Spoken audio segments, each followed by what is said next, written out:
ప్రజలు కూడా ఆలోచన చేయాలి.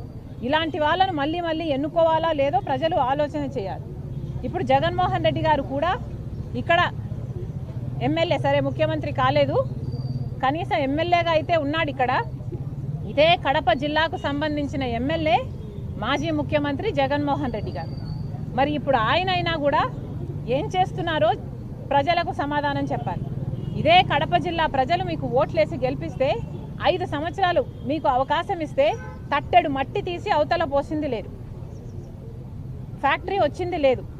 ఏది రాజశేఖర్ రెడ్డి గారి కళ అయిన కడప స్టీల్ ఫ్యాక్టరీ, రత్నాల సీమను చేస్తుంది అని అనేవాడు రాజశేఖర్ రెడ్డి గారు. కడప స్టీల్ ఫ్యాక్టరీ 2 సార్లు టెంకాయలు కొట్టడం తప్పితే జగన్మోహన్ రెడ్డి గారు చేసింది ఏమీ లేదు. తీరా ఓడిపోయాడు. ఓడిపోయినా ఇప్పటికీ కూడా ఎమ్మెల్యేగా ఉన్నాడు జగన్మోహన్ రెడ్డి గారు. పోనీ ఇప్పుడైనా ఏదైనా చేస్తున్నాడా అంటే ఇప్పుడు కూడా అసెంబ్లీకి వెళ్ళడట, మాట్లాడట, ప్రజలకు జరుగుతున్న అన్యాయాల గురించి నిలదీయడట. ఎందుకని అడుగుతున్నాం. జగన్మోహన్ రెడ్డి గారు ఇక్కడ ఎమ్మెల్యే అయినప్పుడు, ఈ జిల్లాకు సంబంధించిన ఎమ్మెల్యే అయినప్పుడు మీకు అసెంబ్లీకి పోవాల్సిన బాధ్యత లేదా? అసెంబ్లీకి వెళ్ళి ఎందుకు జరగటం లేదు, కడప స్టీల్ ఫ్యాక్టరీ ఎందుకు ముందుకు వెళ్ళటం లేదు అని మీరు నిలదీయాల్సిన అవసరం లేదా? సూపర్ 6 ఏమవుతుంది అని మీరు నిలదీయాల్సిన అవసరం లేదా?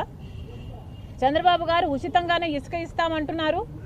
ఇసుక ఉచితమైన చుట్టూతా ఉన్న ఖర్చులన్నీ పెరిగిపోతే ఉచితం ఎక్కడుంది అని జగన్మోహన్ రెడ్డి గారు నిలదీయాల్సిన అవసరం లేదా?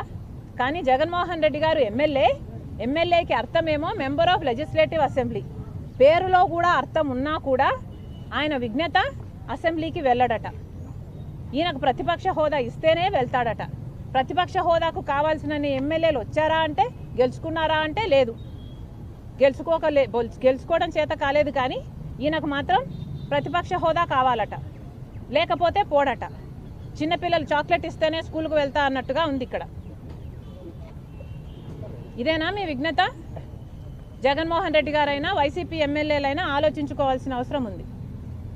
చెప్పాల్సింది ఏమిటంటే ఎంపీ అయినా ఎమ్మెల్యే అయినా అవినాష్ రెడ్డి గారైనా జగన్మోహన్ రెడ్డి గారైనా వీళ్ళకి చిత్తశుద్ధి లేదు అని నిరూపణ అయిపోయింది. వైసీపీ పార్టీ 5 సంవత్సరాల అధికారంలో ఉండి కూడా కడప స్టీల్ ఫ్యాక్టరీ కోసం టెంకాయలు కొట్టడం తప్పితే చేసింది ఏమీ లేదు. అంతకుముందు చంద్రబాబు గారు కూడా ఒకసారి టెంకాయ కొట్టారు, చేసింది ఏమీ లేదు. అందుకనే కాంగ్రెస్ పార్టీ ఈరోజు వార్నింగ్ ఇస్తుంది. కడప స్టీల్ ఫ్యాక్టరీ ఈ ప్రాంతానికి చాలా ముఖ్యమైన ఫ్యాక్టరీ. ఈ ప్రాంత అభివృద్ధి కోసం కడప స్టీల్ ఫ్యాక్టరీ రావాల్సిందే. కాబట్టి కాంగ్రెస్ పార్టీ అల్టిమేటం ఇస్తుంది ఈరోజు ప్రభుత్వానికి. కలెక్టర్ గారు కూడా ఇదే చెప్పాము. ఈరోజు కాంగ్రెస్ పార్టీ చాలా సీరియస్గా ఉంది కడప స్టీల్ ఫ్యాక్టరీ రావాలి అన్న విషయంలో. కడప స్టీల్ ఫ్యాక్టరీ రావాలి. మీరు స్పందించకపోతే, ప్రభుత్వం తరపు నుంచి మీరు స్పందించకపోతే చంద్రబాబు గారు గమనించుకోవాలి.